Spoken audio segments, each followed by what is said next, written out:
Multiplayer shooters today, eh? If they aren't battle royales that are trying desperately to capture some of Fortnite's success, they're probably pre-existing franchises that constantly reinvent themselves to try and keep players interested. Online shooters have been overwhelmingly popular for about 2 decades now. They're a genre of games that allow for entertaining fun with friends, and major skill checks against competitive players. Until recently, however, I really didn't realise how low the minute-to-minute stakes were in pretty much all of them. There are a lot of different factors when it comes to designing meaningful multiplayer shooters. On one end of the spectrum, you have games like Call of Duty, Battlefield, and Star Wars Battlefront.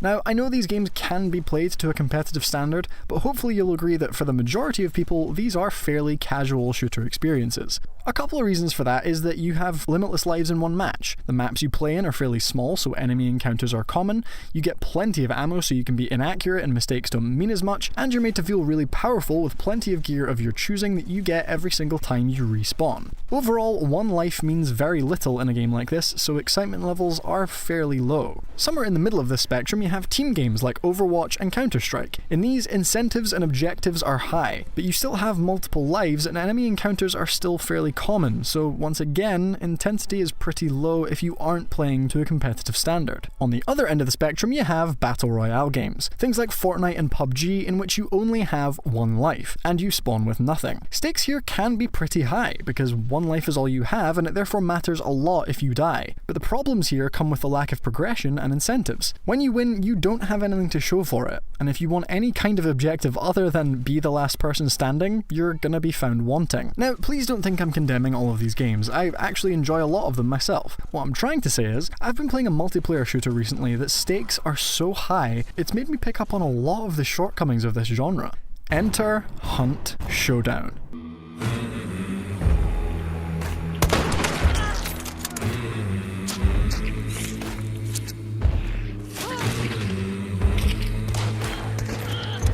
Nice.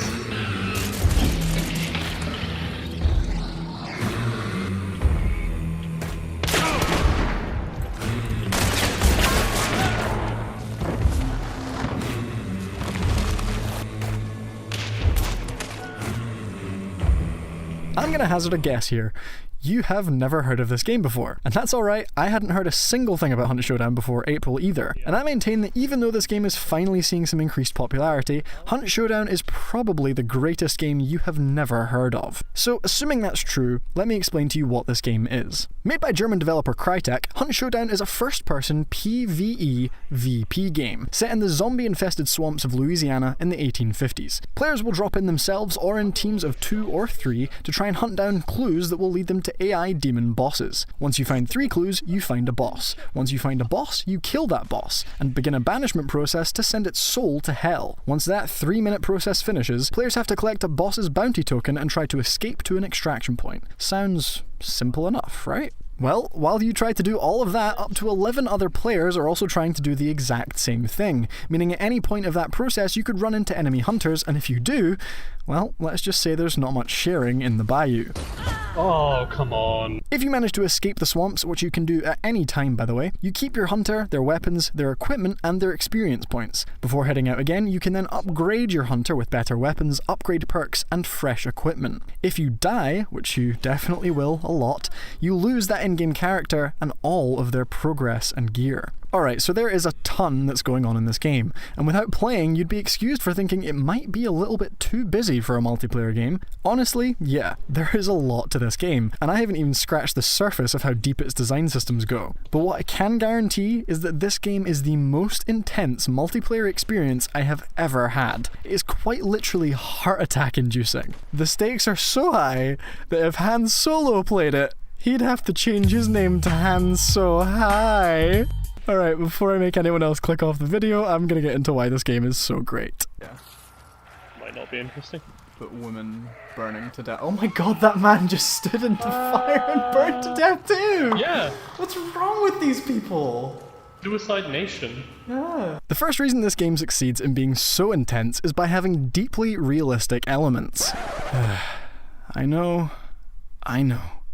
7 months ago, I told you Red Dead 2 was bad because of its realism. I know. But here's the kicker. Hunt Showdown is so good that it's changed my mind about realism in games. See, my problem with Red Dead 2 was that its realism constantly got in its own way. It wasn't realistic in a fun way, it was only realistic to try and be impressive. Hunt, on the other hand, is realistic in order to make the game more intense, more tactical, and more enjoyable. The most realistic thing about this game is its sound design. I have never played a multiplayer game that places so much emphasis on sound design before. Everything you do in Hunt is audible to other players, and I mean everything. Swap weapons? Audible. Reload?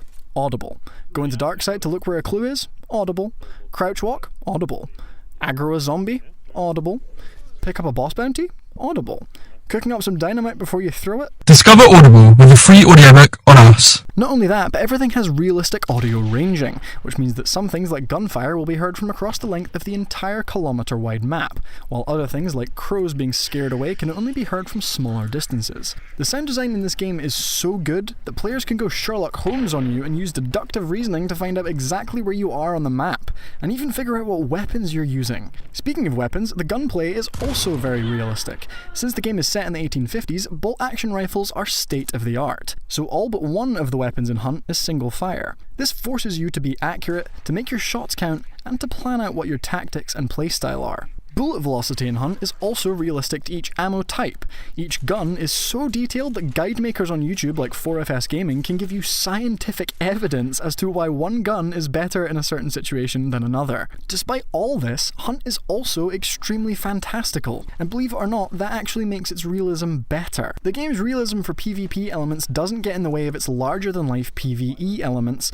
and vice versa. The reason this helps the game be more intense is because shootouts between players are so tactical that they are a pretty legit simulation of your choices if these scenarios were real. Play one round or even watch one on YouTube and you'll understand completely. Oh, here we go. Oh, they're in that house. Down. Oh, nice. There's Still another one though. Oh, Jesus. Oh, Jesus, they're under here. Okay, yep, okay, they're under the walkway. Under the walkway, straight in front of me. Winfield Talon. Bloody hell. Pots and pans, man. Yep, there. That was amazing! Alright, so I will quite comfortably say that Hunt Showdown has real horror elements. One reason for that is that the best horror games will significantly weaken the player so that what they have to deal with is more threatening, and that's exactly what Hunt does. In Hunt, the odds are always stacked against you. The PvE in this game is no joke to be taken lightly. Even a base grunt can take off some serious health chunks if you don't deal with it properly. And then there are the variants. The hive that will poison you, the immolator who will explode and set you on fire, the hounds that will surround you and bleed you to death. Let too many of these zombies overwhelm you at once and you will lose a significant amount of health, or even die before you get to see enemy players. I'm sorry, can we just take a minute and talk about how goddamn beautiful the design of all these monsters is? I mean, look at it. It's like a who's who of rejected Monsters Inc. characters up in here. Look at this!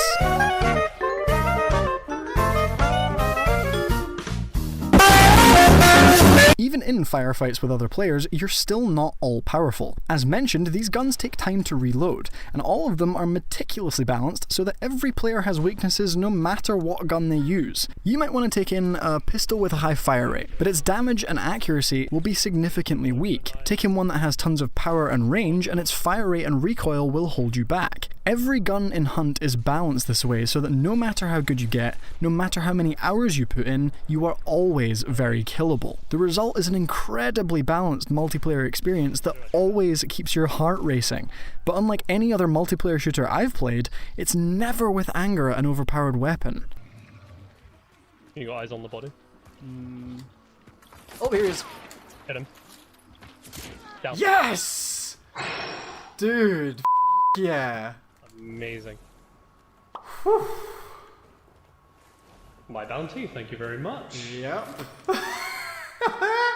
Don't you hate it when you're playing a game like Call of Duty and no one plays the objectives? This is because in games like these, the incentives are often all wrong. Scores don't favour objective play, they favour whoever has the most kills, so players would rather spend time trying to kill as many people as possible rather than actually capturing a control point. Hunt Showdown, on the other hand, gets incentives so right. It's designed to make you want to engage with enemy players and the PvE bosses. If you just hunt for demon bosses to collect the bounty tokens, other players will target you when they find your boss. Just hunt for players, and not only will you be putting yourself at greater risk of having your head clicked, but someone else might beat you to the punch and get out of the map with the bounty token you want. All in all, there's no real win state in Hunt Showdown. There's no victory royale or credit screen when you wipe a server. Because the core gameplay loop is so intense, success of any kind can be considered a win. Kill a boss in a cool way but get shot in the head and lose your hunter? You're probably still going to feel good about the way you killed that boss. Die inches away from an extraction point but kill 4 hunters before then? You'll still feel great and be more confident in your PvP skills next match.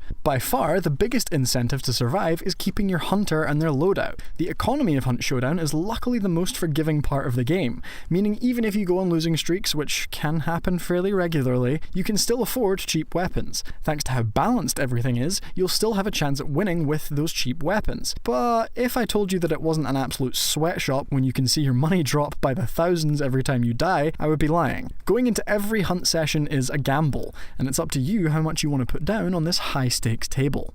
Oh my god, there's zombies following you. I'm not too worried. I cannot believe I'm gonna die because of you.